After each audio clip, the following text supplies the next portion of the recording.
샬롬 사랑하는 성도 여러분, 오늘은 수요일, 일주일의 징검다리와 같은 날이기도 합니다. 오늘 다시 말씀 앞에서 우리의 마음을 굳게 디디면 남은 한 주간 동안도 믿음으로 승리할 수 있는 길을 열어주실 줄로 믿습니다. 지난 월요일날 드렸던 히브리서 5장 11절 이후에 있는 말씀을 통해서 오늘은 약속을 확신하라 라고 하는 제목으로 함께 말씀을 나누려고 합니다. 하나님의 말씀, 구약과 신약은 약속입니다. 하나님께서 하신 약속은 반드시 이루어졌고 이루어지고 있고 이루어지게 될 것입니다. 하나님께서는 아브라함에게 약속하실 때에 자기 자신을 가리켜서 맹세하셨습니다. 하나님 자신보다 더 확실한 보증서가 없기 때문에 그리하신 것입니다.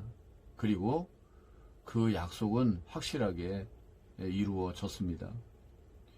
불확실한 시대를 살아가는 우리는 하나님의 확실한 약속을 믿고 살아가는 사람들입니다.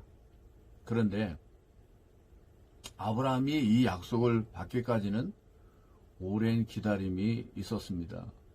말씀의 성취와 청취 사이에는 시간이 필요하다는 것이죠. 하나님의 약속의 말씀은 우리의 오랜 참음을 통해서 성취된다고 말하고 있습니다. 하나님께서는 약속을 반드시 이루시지만 그 과정에서 우리에게 인내의 분량을 남겨주셨습니다. 아브라함에게 있어서 자녀의 문제는 약속이 주어진 창세기 12장부터 약속이 성취된 21장까지가 인내해야 할 분량이었고 그 기간이 그의 믿음의 성숙의 과정이기도 했습니다.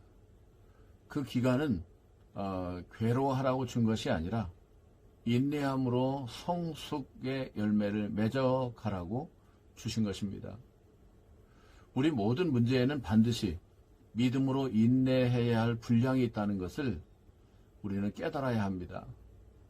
우리가 무엇을 믿는다고 당장 내 뜻대로 성취되기를 구한다든지 또 혹은 그 시간이 지난다고 그 약속을 잃어버리는 것은 또 놓아버리는 것은 어리석은 일입니다.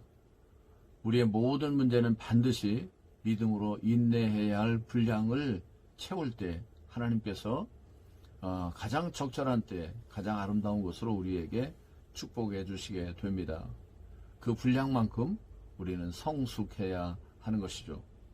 조급하지 말고 하나님의 약속하신 말씀을 붙들고 흔들림이 없이 살아갈 때에 하나님은 반드시 우리에게 약속을 성취해 더 큰 복과 은혜의 자리에 이르게 한다는 사실입니다. 오늘의 말씀은 14절, 단단한 음식은 장성한 자의 것이니 그들은 지각을 사용함으로 연단을 받아 선악을 분별하는 자들이라 라고 말씀하고 있습니다. 오늘 우리가 삶에 적용할 것은 올 한 해 하나님이 내게 주실 약속을 상기하고 살아가는 것인데 여러분들에게 주신 약속은 무엇인지요? 그리고 행할 것은 날마다 성구 한 절씩 암송해 보는 것입니다.